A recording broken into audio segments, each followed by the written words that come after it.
यदा यदा हि धर्मस्य ग्लानिर्भवति। जब आप सोचते हैं कि गीता सिर्फ एक धर्म की किताब है, तब एक नन्ही सी बच्ची आपके इस सोच को चूर चूर कर देती है। दोस्तों, आपने उस वीडियो में देखा होगा एक मासूम सी कान्हा बनी लड़की जिसने मंच पर खड़े होकर पूरे आत्मविश्वास के साथ गीता का श्लोक सुनाया। कर्मण्येवाधिकारस्ते। लेकिन चौंकाने वाली बात ये है कि वो कोई हिंदू लड़की नहीं बल्कि मुस्लिम लड़की है। और जब उनसे पूछा गया कि तुम गीता क्यों पढ़ रही हो, तो उनका जवाब था, मैं गीता किसी धर्म के उससे नहीं पढ़ती हूँ, मैं गीता ज्ञान लेने के लिए पढ़ती हूँ और ज्ञान हम कहीं से भी ले सकते हैं। इतना ही नहीं, इस बच्ची ने प्रतियोगिता में प्रथम स्थान प्राप्त किया और उत्तर प्रदेश के मुख्यमंत्री श्री योगी आदित्यनाथ ने स्वयं उन्हें सम्मानित किया। मजहब उसका इस्लाम है, लेकिन श्रीमद् भगवत गीता में जिस लय के आज जन्माष्टमी का पर्व देश ही नहीं बल्कि पूरी दुनिया में उत्साह और भक्ति के साथ मनाया जा रहा है। मथुरा की गलियों से लेकर विदेश के मंदिरों तक हर जगह कान्हा के गीत गाए जा रहे हैं। लड्डू गोपाल की मूर्तियां रंग बिरंगी पोशाकों में सजी हुई हैं। हर घर में, हर दिल में और हर धर्म में कान्हा बस गए हैं। स्कूल कॉलेज में बच्चे राधा कृष्ण की वेशभूषा में झूमते नजर आ रहे हैं और एक संदेश गूंज रहा है, कान्हा सिर्फ मंदिर में नहीं, वो हर दिल में है। सोशल मीडिया पर एक ऐसा वीडियो सामने आया है जिसने इंटरनेट पर तूफान ला दिया है। वीडियो में एक बुर्का पहनी मुस्लिम महिला दिखाई देती है, लेकिन कहानी सिर्फ इतनी सी नहीं है। उस महिला की गोद में है एक छोटा सा बच्चा और उस बच्चे के सिर पर सजी है मोर पंख की मुकुट, पीले वस्त्र, कान्हा की बांसुरी। जी हाँ दोस्तों, जन्माष्टमी के इस पावन अवसर पर इस माँ ने अपने बच्चे को भगवान श्री कृष्ण का स्वरूप दिया है और बड़े प्यार से उसे स्कूल भेजा।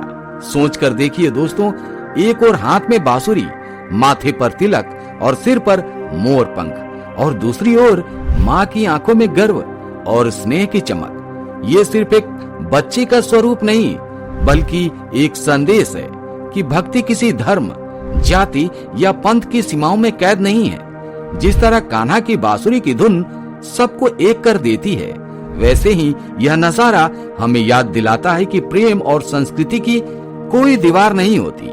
उधर बनारस से भी कुछ दिल को छूने वाली तस्वीर आई है। बनारस हिंदू यूनिवर्सिटी में जन्माष्टमी का उत्सव अपने चरम पर था।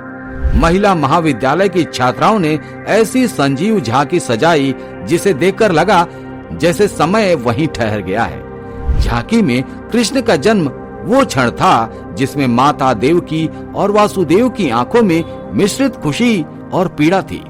फिर मथुरा से गोकुल की और यशोदा की गोद में आने तक का दृश्य, जिसमें भक्ति और ममता एक साथ बह रही थी। इसके बाद रस लीला के रंग बिरंगे दृश्य, जहां गोपियों के साथ कान्हा की मुस्कान मानो हर दर्शक के दिल में उतर गई हो। मंदिरों में घंटियों की गूंज, घर घर में सजाए गए लड्डू गोपाल और स्कूल कॉलेज में राधा कृष्ण के रूप में सजे हुए नन्हे मुन्ने बच्चे। देश ही नहीं बल्कि विदेशों में भी इस बार जन्माष्टमी की गूंज सुनाई दे रही है। हर जगह एक ही भाव था, यही भारत है, जहां कान्हा सिर्फ एक देवता नहीं बल्कि हर दिल की धड़कन है। खास आकर्षण का केंद्र बनी फर्स्ट ईयर की लंबा खान, जो इस बार की झांकी में राधा के रूप में नजर आ रही थी। लेकिन उनकी ये भूमिका सिर्फ एक किरदार नहीं बल्कि एक संदेश थी, प्यार और सांप्रदायिक सौहार्द का संदेश।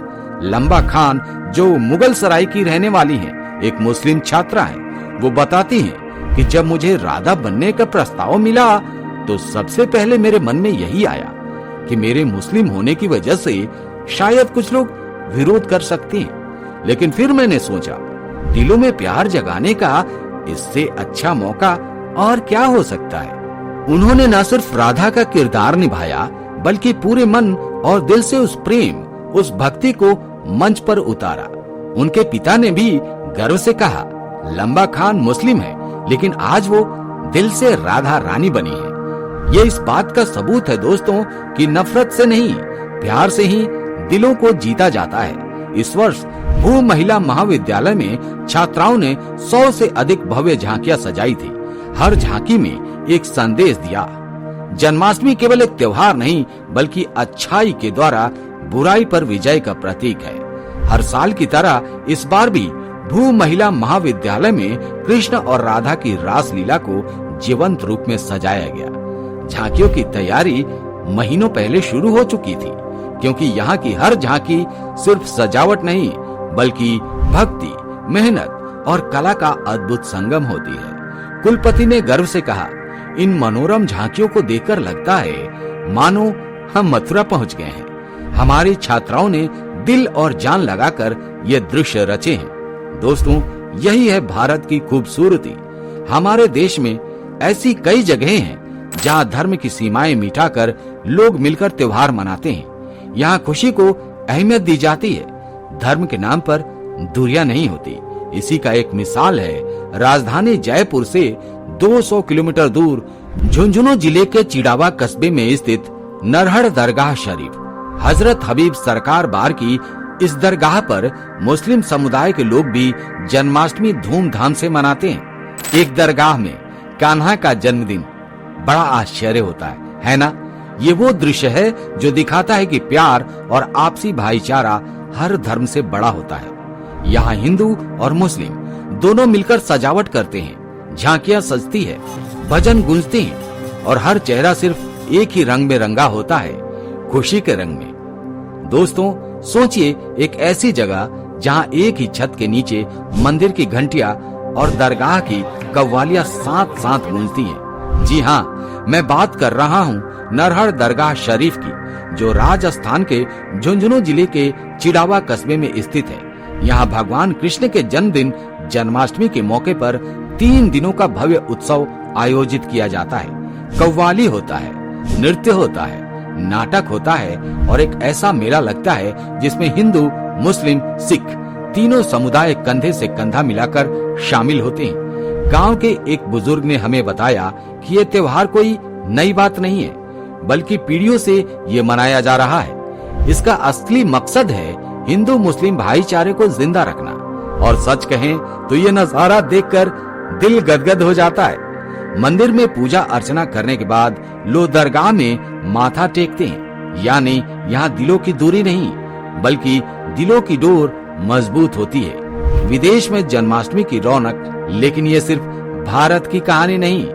आज जन्माष्टमी का रंग सीमाएं लांघकर पूरी दुनिया में फैल चुका है। नेपाल काठमांडू के पाटन दरबार में स्थित भगवान श्री कृष्ण की सदियों पुरानी मंदिर है, जहां लोग पूरे विधि विधान के साथ पूजा पाठ करते हैं, भजन गाते हैं और प्रसाद बांटते हैं। यहाँ के नजारे आपको बिल्कुल मथुरा की गलियों का एहसास कराते हैं। अमेरिका 20वीं सदी के प्रसिद्ध गौड़ीय वैष्णव श्री गुरु भक्ति वेदांत स्वामी प्रभुपाद के प्रयासों से यहाँ कृष्ण भक्ति का जो दीप जला है वो आज भी चमक रहा है।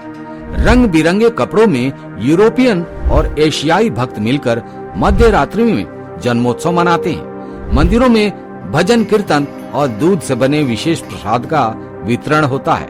कनाडा टोरंटो के मंदिरों में राधा कृष्ण की भव्य सजावट, रात भर भक्ति कार्यक्रम, नृत्य और संगीत का संगम। भारतीय मूल के लोग ही नहीं बल्कि स्थानीय लोग भी इसमें शामिल होते हैं। तो मलेशिया में मुस्लिम समुदाय बहुसंख्यक होने के बावजूद यहाँ के 2 करोड़ दक्षिण भारतीयों की वजह से जन्माष्टमी की चमक कई दिनों तक रहती है। भजन होता है, आरती होती है और उसके बाद विशेष प्रसाद वितरण होता है। उसी के साथ हर दिल में कान्हा के रंग में रंगा नजर आता है। सिंगापुर की बात करें तो यहाँ के जन्माष्टमी में मंदिरों में मंत्रोच्चार होता है।